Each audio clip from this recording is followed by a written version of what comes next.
नमस्कार। BA part first Sanskrit में आज हम लघु सिद्धांत कौमुदी का अध्ययन करेंगे। लघु सिद्धांत कौमुदी को पाणिनीय व्याकरण का प्रवेश द्वार माना जाता है। संस्कृत व्याकरण के विद्यार्थियों के लिए यह ग्रंथ सर्वथा पठनीय है। इस ग्रंथ की प्रतिपादन शैली शास्त्रीय होने के कारण कोमल बुद्धि वाले बालकों के लिए इसको समझना कुछ कठिन है। इसी कठिनाई को दृष्टिगत रखकर लघु सिद्धांत कौमुदी पर कई हिंदी टीकाएं और भाष्य लिखे गए हैं ताकि विषय वस्तु का प्रतिपादन सरल और बोधगम्य हो सके। आपके प्रथम वर्ष के पाठ्यक्रम में सबसे पहले हम संज्ञा प्रकरण का अध्ययन करेंगे। नत्वा सरस्वतीं देवी शुद्धां पुण्यां करोम्यहं पाणिनीय प्रवेशाय लघु सिद्धांत कौमुदीम्।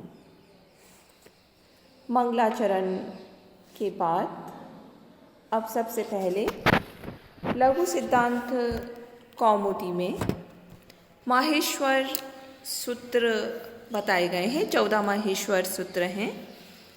ऐ ऊन, री ऋक, ए औंग, ऐ औच, हया वरट, लन, यम गण नम, झ भ य, घड़ धश, जब गड़ दश, खफ छट थ चट तव, कपय शश सर हल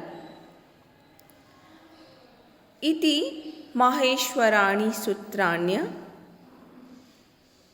ये 14 माहेश्वर सूत्र कहे जाते हैं क्योंकि ऐसा माना जाता है कि इनकी उत्पत्ति भगवान शिव के डमरू बजाए जाने से हुई थी। पाणिनि का संपूर्ण व्याकरण इन सूत्रों पर आधारित है।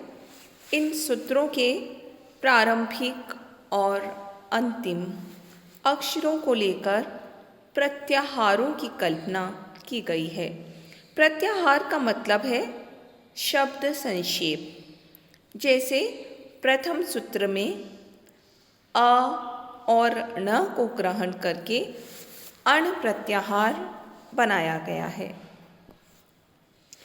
इति माहेश्वराणि सूत्राण्य अणादि संज्ञार्थानि येषाम् अन्त्या इत। ये जो माहेश्वर सूत्र है, ये माहेश्वर सूत्र अण, इक, यन आदि प्रत्याहार बनाने के लिए है, संज्ञाओं को बनाने के लिए है। येषाम् अन्त्या इत। इनके सभी सूत्रों में अंतिम हल जो अक्षर है वो इत्संज्ञक है और इत्संज्ञक होने के कारण उसका लोप माना जाता है। इसीलिए अण या अच आदि प्रत्याहारों में न, क, ग तथा च जैसे जो हलंत अक्षर हैं उनकी गणना नहीं की जाती। हकारादिषु अकार उच्चारणार्थ 5वें सूत्र से 14वें सूत्र तक सभी व्यंजनों में और ह व्यंजन में अस्वर मिला हुआ है। ये अस्वर उस व्यंजन का उच्चारण करने में सहायक है।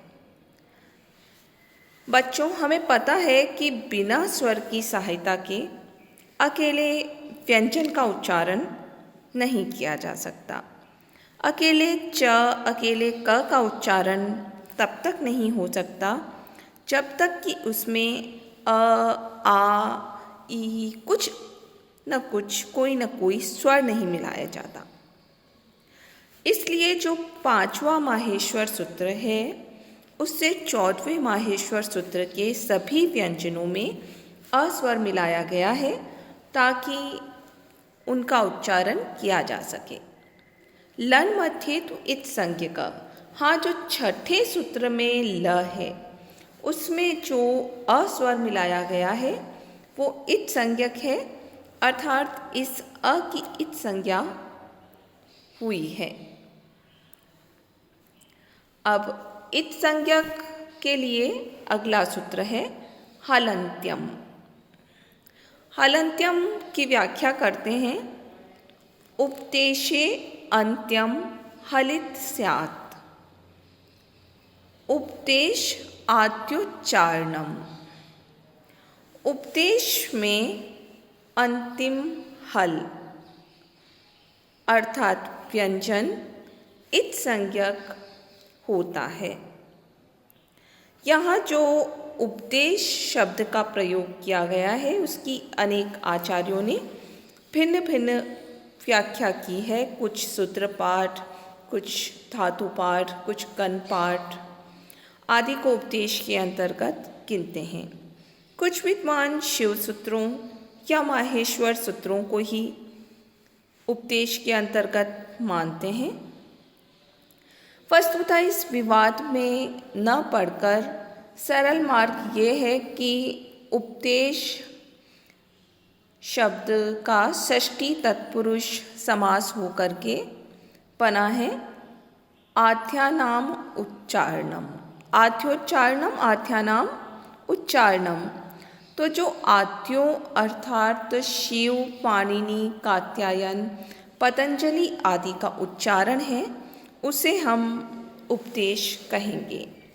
तो उपदेश के अंतर्गत धातु पाठ, कन पाठ और माहेश्वर सूत्र, आगम सभी का समावेश हो जाता है। यहाँ केवल उपदेश में आने वाले अंतिम व्यंजन को ही इत संज्ञक बताया गया है। सूत्रेषु अदृष्ट पदम सूत्रांतराद अनुवर्तनीयम सर्वत्र। जो सूत्रों में जो पद दिखाई नहीं दे रहा है उसको सूत्र में वृत्ति में यदि वो दिखाई दे रहा है तो वो पिछले सूत्रों से लेकर के लगा लेना चाहिए, चाहे उस सूत्र में वो पद दिखाई दे रहा है या नहीं दे रहा है।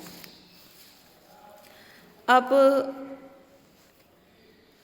केवल उपदेश में आने वाले अंतिम व्यंजन को यहाँ इत संज्ञक बताया गया है। लौकिक व्यवहार में आने वाला अंतिम व्यंजन इत संज्ञक नहीं होता। उपदेश के अंतर्गत विभक्तियों का समावेश नहीं किया गया है, अतः विभक्तियों के अंतिम व्यंजन की भी इत संज्ञा नहीं होती। अदर्शनम लोप। आगे कहते हैं प्रसक्तस्य अदर्शनम लोप संज्ञम स्यात्। प्रसक्त से तात्पर्य है विद्यमान वस्तु का अदर्शनम दिखाई न देना। विद्यमान का दिखाई न देना अर्थात सुनाई दे रही ध्वनि का सुनाई न देना लोप कहलाता है। दर्शन से हमारा तात्पर्य है ध्वनि श्रवण, न कि आँखों से देखना, क्योंकि शब्द ध्वनि का विषय होता है, चक्षु का नहीं। तो यहाँ लोप का अर्थ ये है कि जो ध्वनि श्रवणेंद्रिय से सुनाई नहीं पड़ रही उसका दर्शन या लोप माना जाना चाहिए। तस्य लोप, आगे उसी बात को फिर से ये कह रहे हैं कि तस्य इतो लोप स्यात्। नादियो अनाद्य अर्था, जिसकी इत संज्ञा होती है तस्य इत, उस इत संज्ञक का लोप होगा। कब होगा? ण आदियो अणाद्य अर्था। ण आदि का अनादि प्रत्याहार बनाने के लिए प्रयोजन यहाँ पर बतलाया गया है। जो ण आदि है अंतिम हलंत, वो अनादि प्रत्याहार बनाने के लिए हैं। इत संज्ञक जो हैं 6 सूत्रों से इत संज्ञा बताई गई है। उपदेशे अज अनुनासिकित हलंत्यम आदिर्ये टूडव श प्रत्ययस्य चुटु और लशक्व तद्धिते। ये जो भी इत संज्ञा करने वाले सूत्र हैं, उनसे जो इत संज्ञा होगी तस्य लोप सूत्र से उसका उन सब का लोप हो जाएगा। यहाँ इस संज्ञक के लोप करने में एक आशंका ये उठती है कि माहेश्वर सूत्रों के अंत में ग या क इत्यादि ध्वनियाँ रखी ही क्यों गई, इनका भी लोप प्राप्त होता है। तो इसका उत्तर देते हुए कहा गया है णादियो अणाद्यर्था, कि इन माहेश्वर सूत्रों में ण आदि को रखने का जो प्रयोजन है वो अण आदि प्रत्याहार बनाने के लिए ही है। ण आदि को सूत्रों में इसीलिए रखा गया ताकि उससे अण अच आदि प्रत्याहार सिद्ध हो जाएं। अगला सूत्र आदिरन्त्येन सहेता। अन्त्येनेता सहित आदिर्मध्यगानां स्वस्य च संज्ञा स्यात्। यथा अणिति अ इ उ वर्णानां संज्ञा। अब ये कहते हैं कि अन्त्येन इता सहित, अंत्य इत से युक्त जो आदि वर्ण हैं वो आदि मध्य ज्ञानम, आदि वर्ण और मध्यगत वर्णों की और स्वस्य च संज्ञा साथ और अपनी संज्ञा होता है। तो यहाँ पर जैसे अंत में इत संज्ञक जुड़ रहा है तो प्रथम अक्षर न केवल अपनी संज्ञा बताता है बल्कि बीच में आने वाले जितने भी अक्षर हैं उन सब की संज्ञा को भी वो व्यक्त करता है। प्रश्न उठता है कि स्वस्य पद से जो अंत्य का ग्रहण है वो अंत्य इत से युक्त अंत्य तथा जो मध्यगत वर्ण हैं उनकी संज्ञा हो, ऐसा क्यों न हम माने? तो इसका उत्तर ये है कि स्व जो है सर्वनाम है और सर्वनाम प्रधान का ही निर्देश करते हैं। यहाँ जो स्व सर्वनाम प्रधान आदि का जो प्रत्याहार में आदि और मध्यगत संज्ञी हैं वो एक प्रत्याहार में जैसे क भले ही आ जाए, न तो आना ही चाहिए क्योंकि वो तो बीच वाला मध्य वाला वर्ण है। इसका उत्तर यह है कि पाणिनि की शैली से ऐसा लगता है कि मध्यगत यदि इत संज्ञक होंगे तो उनका प्रत्याहार के संज्ञों में ग्रहण नहीं होगा। इस संज्ञक अक्षर किसी संज्ञा का बोध नहीं कराते, वह तो सिर्फ प्रत्याहार बनाने में और समझने में ही सहायक हैं। अगला सूक्त उकालो अच ह्रस्व दीर्घ प्यूत। उश्च उश्च उश्च व वाम काल इव कालो यस्य सो अच क्रमात् ह्रस्व दीर्घ प्लूत संज्ञ स्यात्। सप्रत्येकम् उदात्तादिभेदेन त्रिधा। ऊ के उच्चारण में ऊ तीनों में वेरिएशन है, अलग अलग उच्चारण है। इनके उच्चारण का जो समय है उस पे ध्यान दीजिए आप।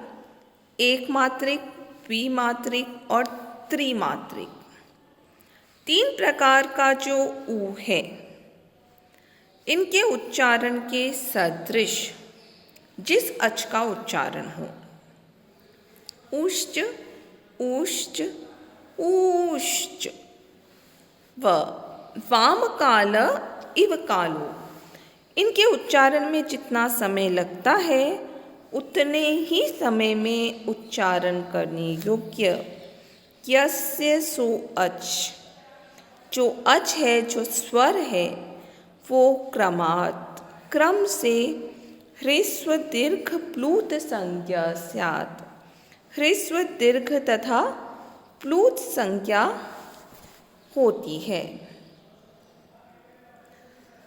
अब अच कोई भी हो, उसके उच्चारण काल के हिसाब से वह क्रमशः ह्रस्व दीर्घ और प्लूत होगा। उस अच के तीनों भेदों में हर एक के पुनः उदात्त, अनुदात्त और स्वरित, तीन तीन भेद किए गए हैं। तीन प्रकार का वो फिर माना गया है।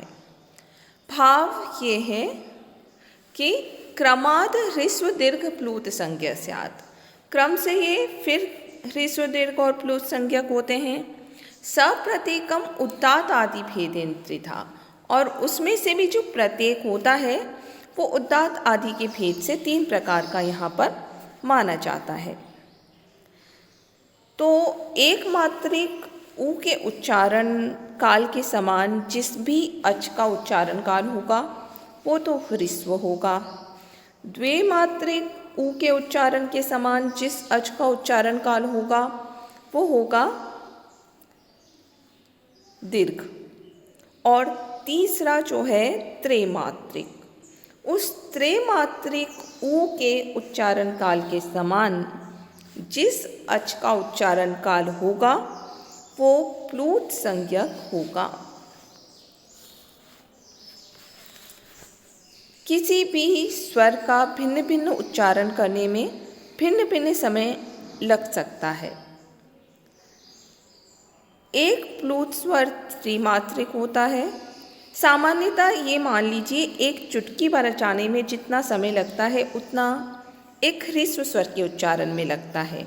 दीर्घ के लिए 2 चुटकी के बराबर और प्लूत के लिए 3 चुटकियों के बराबर समय लगना चाहिए।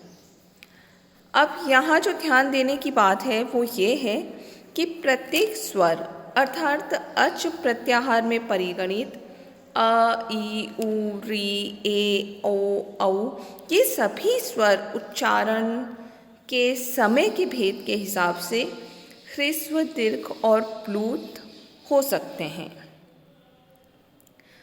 अतः ह्रस्व कहने पर ह्रस्व का उच्चारण और लेखन होगा, दीर्घ या प्लूत कहने पर दीर्घ या प्लूत का।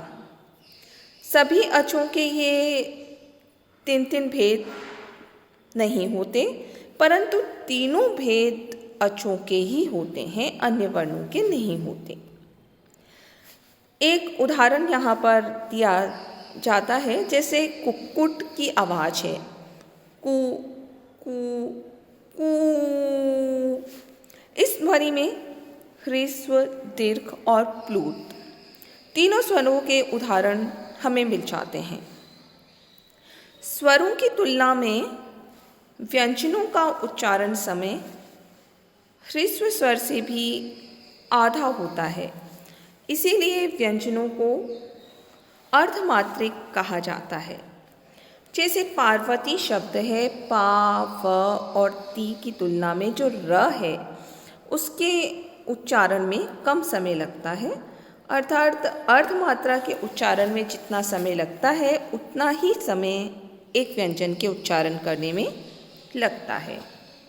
ये ह्रस्व, दीर्घ और प्लूत स्वर भी 3 प्रकार के होते हैं, उदात्त, अनुदात्त और स्वरित। इसका तात्पर्य है कि ह्रस्व आदि स्वर 9 प्रकार के हो गए। ह्रस्वोदात्त, ह्रस्व अनुदात्त और ह्रस्व स्वरित। इसी प्रकार से दीर्घ उदात्त, दीर्घ अनुदात्त और दीर्घ स्वरित। और प्लूत भी 3 प्रकार का होगा, प्लूत उदात्त, प्लूत अनुदात्त और प्लूत स्वरित। इन सब की व्याख्या हम अगले व्याख्यान में करेंगे। धन्यवाद।